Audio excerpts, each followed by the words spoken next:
Good morning and welcome to the Community Church of Chapel Hill, Unitarian Universalist. I'm Nathan Kosiba, a member of the Worship Associates Ministry here at this church, and I want to welcome you to this virtual Sunday service. Whoever you are, whomever you love, however you came to worship with us today, you are welcome here.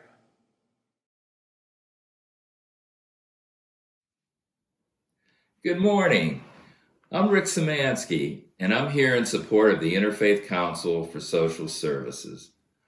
We know the IFC for the great contributions they made for over 50 years in our community addressing food insecurity and homelessness.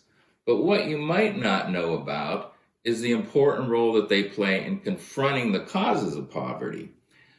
IFC leadership is developing programs that train and encourage staff, volunteers, and even board members to become active in existing social justice organizations.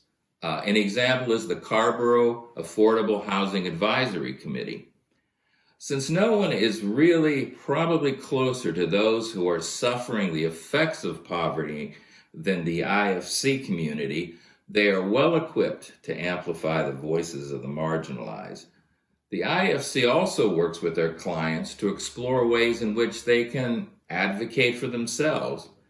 And this ties in to the cultural shift within the IFC toward their clients, which is away from this is what we can do for you to what do you need and how can we work together. Let's continue to support this fine organization. Thank you.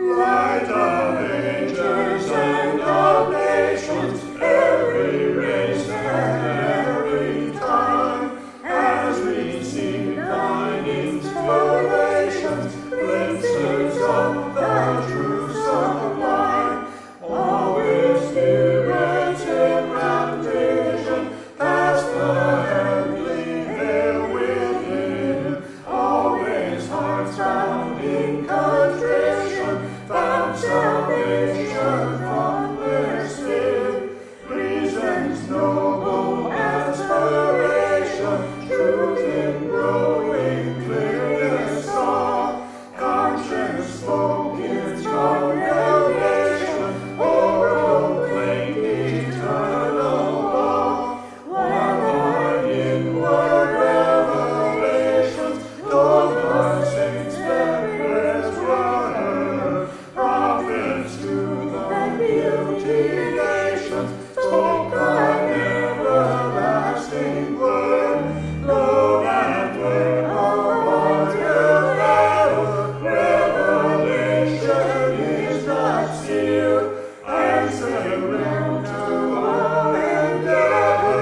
Truth and right are still revealed, that which came to ancient sages, Greek, modern, and Roman true, written in the soul's deep pages, shines today forever new.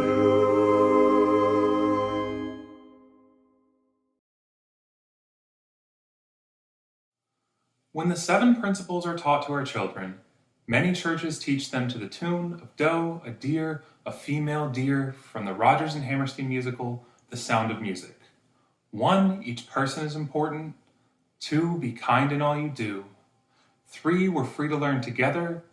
4, and search for what is true. 5, all people need a voice. 6, build a fair and peaceful world. 7, we care for the earth. And that brings us back to you and you and you. If you ask people what unites us as a faith, the 7 principles would probably be one of the first things that most people would mention. But how did the 7 principles get written down? They were not handed down carved in stone. They were not given to Moses on Mount Sinai. The story of how the 7 principles came to be is interesting, and is a story that isn't finished yet. They've actually been changed several times over the last couple of decades. Come, let us explore our tradition. Come, let us explore our growing, changing faith. Come, let us worship together.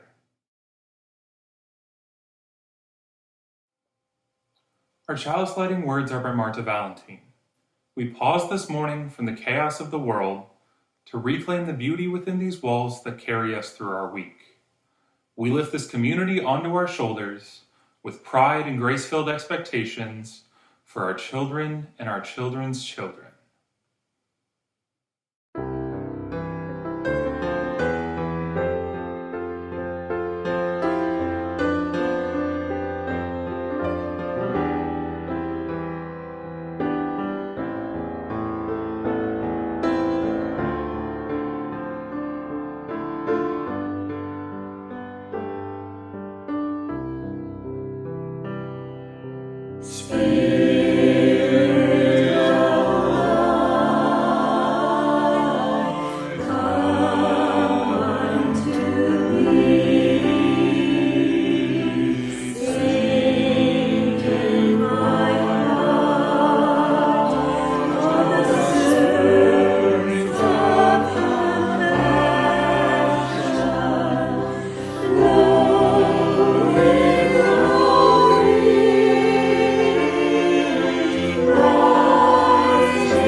Principled and Purposeful, a sermon for May 2nd, 2021.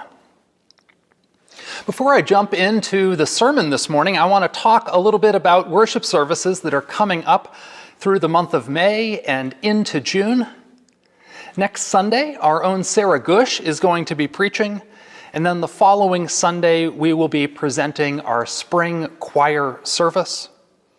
I'm going to be taking a stretch of Sundays out of the pulpit, and later in May, we're going to have services led by members of this year's Preaching Practicum class. Then in June, we're going to have our Rising Up multi-generational service, which we are hoping will include an in-person flower communion. So watch out for details about that. And then on Father's Day, our own Eric Bannon will be leading worship. I'm looking forward to all of these services, and I hope you are too. Let's get into today's message. If you were to think of the things that are instantaneously synonymous with Unitarian Universalism, what would you think of? Maybe you'd think of the flaming chalice, the symbol of our faith. Maybe you'd think of a hymn which is undeniably ours, like Spirit of Life, which we heard just a few minutes ago. Or maybe you'd think of the 7 principles. If you were to think of the things that are instantaneously synonymous with Unitarian Universalism, you'd be hard-pressed to come up with much better answers than these 3. I want to take you back to my high school years. This is going to date me. I am 43 now, and I was in high school in the first half of the 1990s. Less than 30 years ago, but not that much less. I grew up Unitarian Universalist, and in high school I became passionate about church, passionate about this faith. I was on fire for our free faith. And I even first discerned and embraced my calling to the Unitarian Universalist ministry during these years.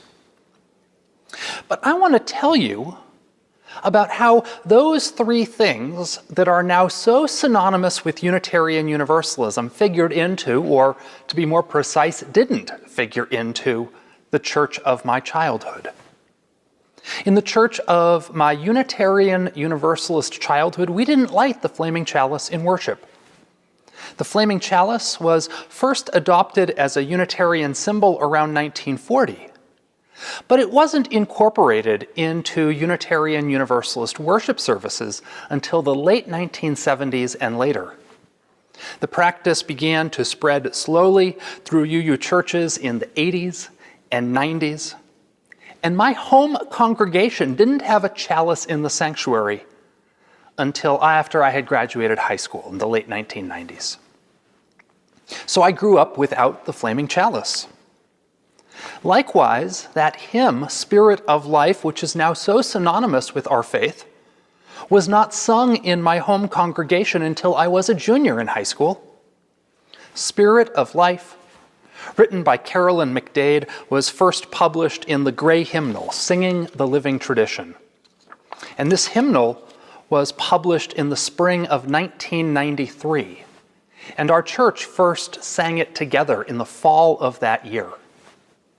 I remember distinctly the service in which we sang it for the first time. There was actually a murmuring in the congregation following the hymn, and someone actually exclaimed out loud, "Where are the other verses?" The hymn seemed so unfamiliar, so very novel when we first learned it together. Which brings us to the 7 principles. I grew up Unitarian Universalist, and yet the 7 principles were barely mentioned and certainly never emphasized in the church of my childhood. In fact, in high school, I remember telling my childhood minister, who I idolized, that I was learning the 7 principles, only for him to shrug and say, "I don't think I know them. They're not that important." My sermon this morning is about our principles. I want to talk about their history and about how they've changed over time and might change again in the future. And more than that, I want to talk about a particular orientation within our faith tradition that embraces continuing to grow and change. So what are the 7 principles, and how did they come to be a part of Unitarian Universalism? The principles are actually found in the bylaws of the Unitarian Universalist Association of Congregations. Article 2, Section C-2.1, if we're being exact. Article 2 of the bylaws contains the 7 principles, running from the inherent worth and dignity of every person to respect for the interdependent web of all existence of which we are a part. This section also contains the 6 sources, reminding us that our faith draws on direct experience of transcending mystery and wonder, Jewish and Christian teachings, wisdom from the world religions, prophetic deeds, reason and science, and the wisdom of earth-centered traditions. Article 2 also contains a statement of purpose, what the Unitarian Universalist Association exists to do, a statement of inclusion, and a clause guaranteeing freedom of belief within Unitarian Universalism. This month, May of 2021, actually marks the 60th anniversary of the merger of the Unitarians and the Universalists. When they merged, they set about trying to articulate the principles of this new faith. And they included not a set of principles, but a set of goals they could agree upon in common. These were voted on and adopted in 1961. And these goals, while they slightly resembled the 7 principles that we know today, were never really integrated into congregational life. They weren't included in worship or religious education, they weren't hung on the wall, and they didn't even appear in the hymnal. The first hymnal that our movement produced post-merger did not print the principles at the front and include them as a reading in the back, as the Gray Hymnal does. So how did we get to the 7 principles then? In the late 1970s, the feminist movement began to challenge language that universalized and centered maleness. There was a push for gender-inclusive language all throughout society, including in religious institutions. In religions, hymns were being rewritten in a way that didn't make men the measure of all things. And within Unitarian Universalism, the Unitarian Universalist Women's Federation began to challenge the male-centered language in our denomination's bylaws, including the early principles, which included phrases like love of God and love to man, the dignity of man, ideals of brotherhood, and men of goodwill in every land. In the early 1980s, the Unitarian Universalist Association embarked on a process to revise their bylaws, and the 7 principles and 5 sources were adopted by vote of the General Assembly in 1984 and 1985. 2 notes about the principles. First, unlike the version of the principles which served our faith for its first 2 decades, the 7 principles were brought into congregational life. They were included in the hymnal, made a part of religious education programs, and generally taught as a part of our faith. There was a palpable shift during the 1990s. Remember, towards the beginning of that decade, my childhood minister could say, without even being seen as a cynic or a contrarian, that he didn't even know the 7 principles. But by the end of the decade, that same church would be offering a sermon series on the principles and the sources. At the same time as the principles were being integrated into the life of our faith, there was also a bit of a backlash to them. In 2003, Unitarian Universalist President Bill Sinkford gave a sermon in Fort Worth, Texas. This sermon proved controversial because he criticized the 7 principles and called them an insufficient basis for our faith. Quote, "The principles and purposes have become an integral part of our denominational life. They serve us well as a covenant holding out a vision of a more just world to which we all aspire despite our differences, and articulating our promise to walk together toward making that vision a reality, whatever our theology.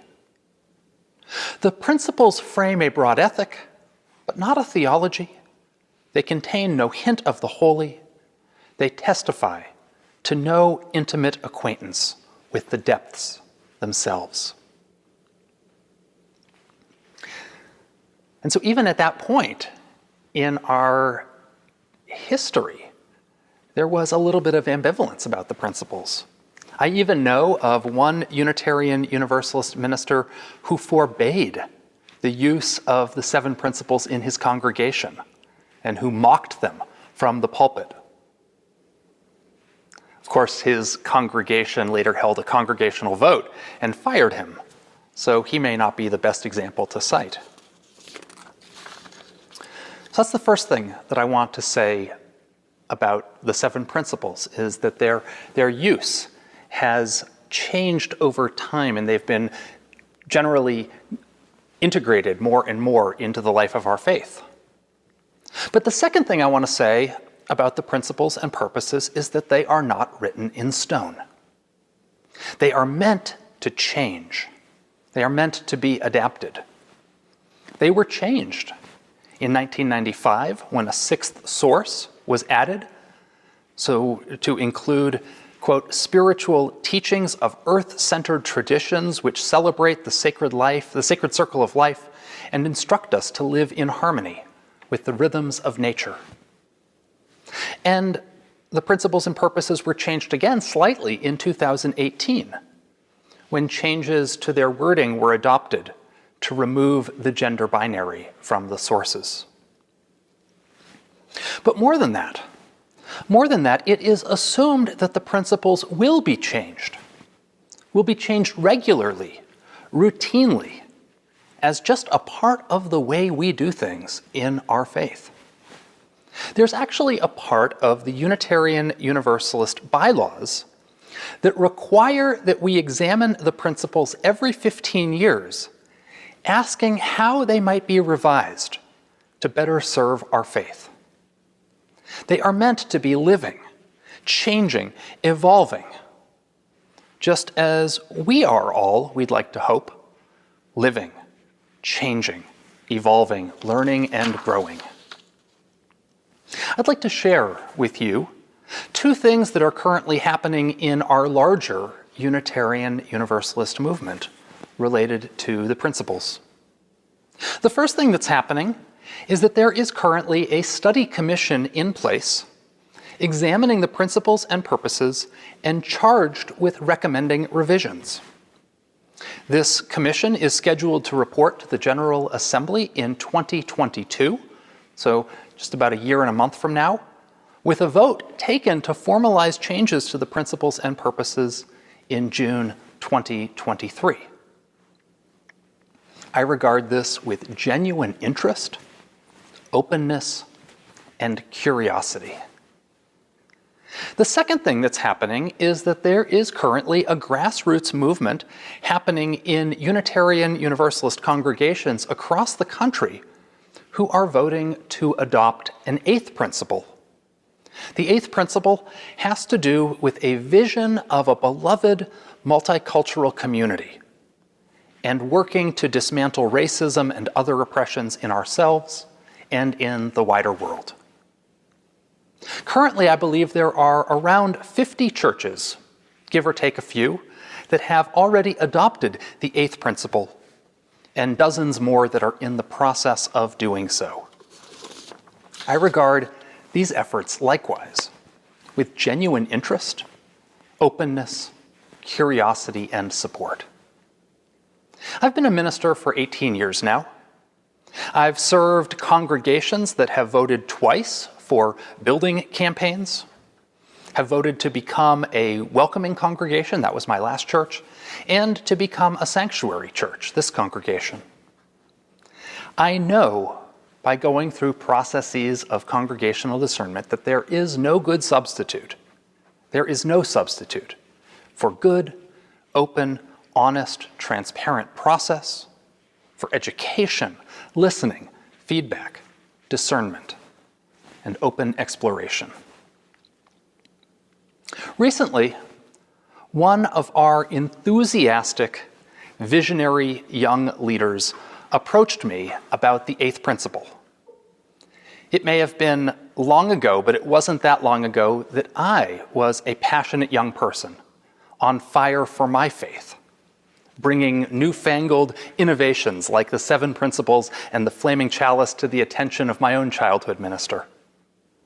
And I'm grateful that my own childhood minister was open to new ways.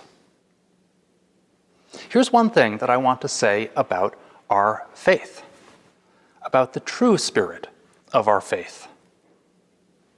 The chalice was at one time brand new. Not that long ago, in fact. Spirit of life was once brand new. And not all that long ago, in fact. The 7 principles were brand new. And not all that long ago, in fact. I'm in the process of responding to the visionary young leaders in our church who have approached me, curious, on fire, enthusiastic, and passionate about moving Unitarian Universalism into its next chapter.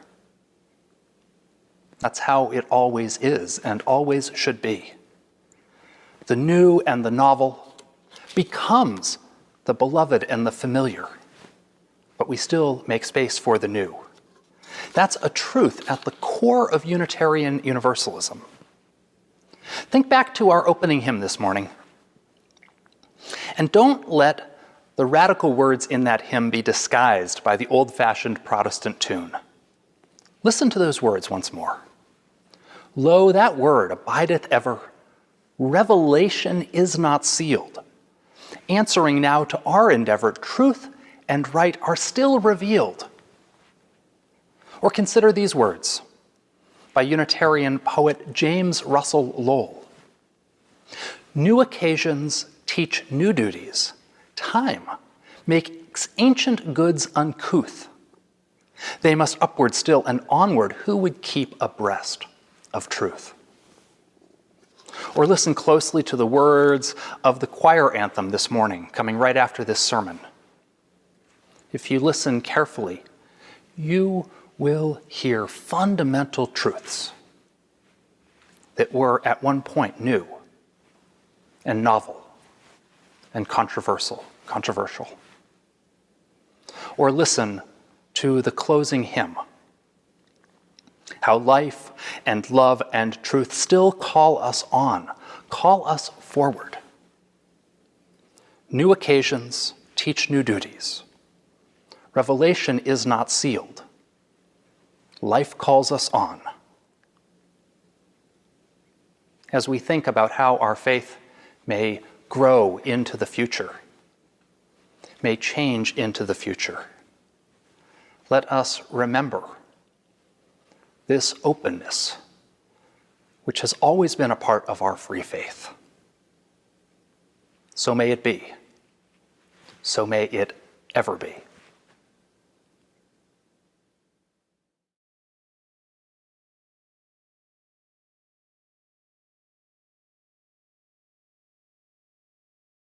Oh, say,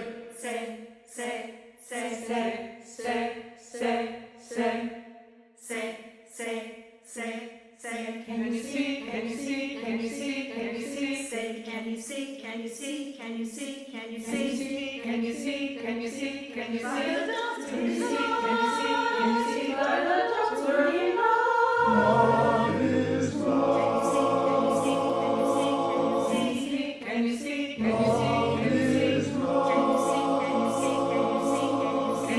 can you see, can you see, can you see, can you see, can you see,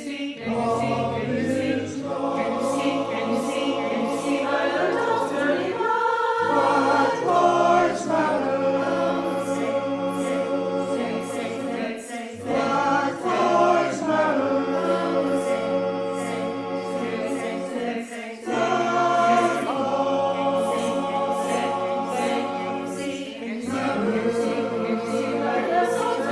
you see, can you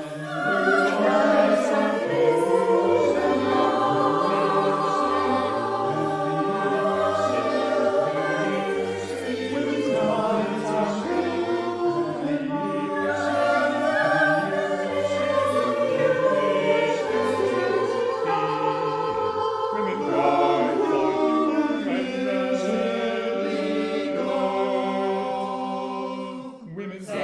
can you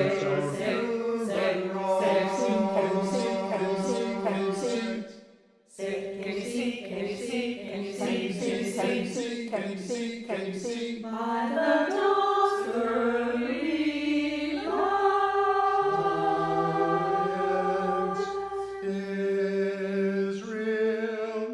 what lives matter. Black lives matter.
Oh, can you see what I've done for thee? Can you see? Can you see? Can you see? Can you see?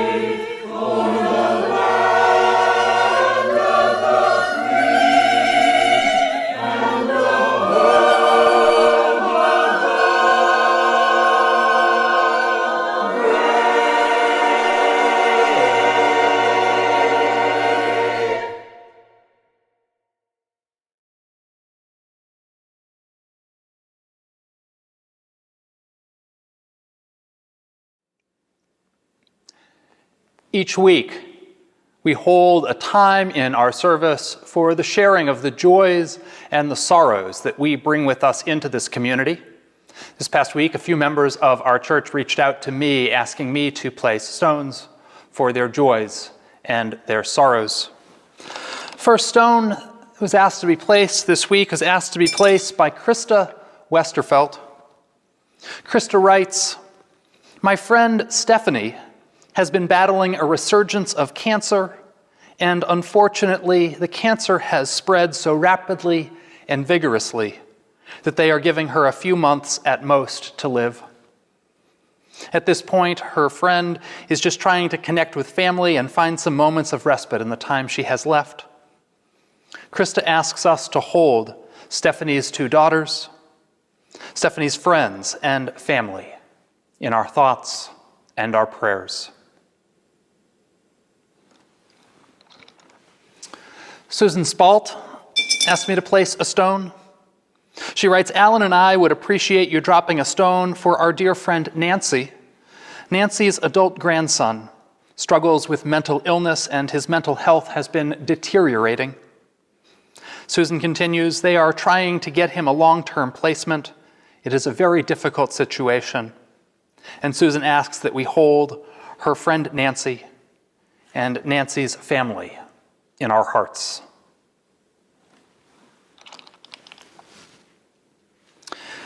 I'd like to place a stone for Andrew Brown Jr., who was killed in Elizabeth City, North Carolina earlier this week. We hold in our hearts his family, the community of Elizabeth City, and we pray for transparency and for justice.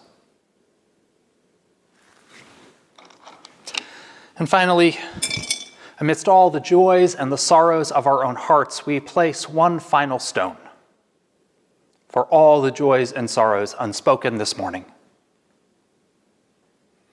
Amidst our joys and our struggles, our triumphs and our concerns, amidst those of us who are worried for, caring for someone who is ill, amidst those of us who are grieving, amidst those of us who are rejoicing, whose blessings abound, we hold a moment to remember this community, to remember us and each other in all the vicissitudes of our living. And with our prayers for each other and for ourselves, we say Amen and blessed be.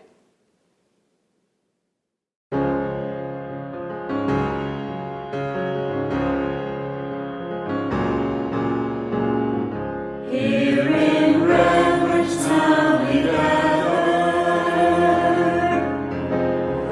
for the blessings we have known, with a pledge to one another,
I invite you to join with me in the words by which we extinguish the chalice. We extinguish this flame, but not the light of truth, the warmth of community, or the fire of commitment. These we carry in our hearts until we are together again.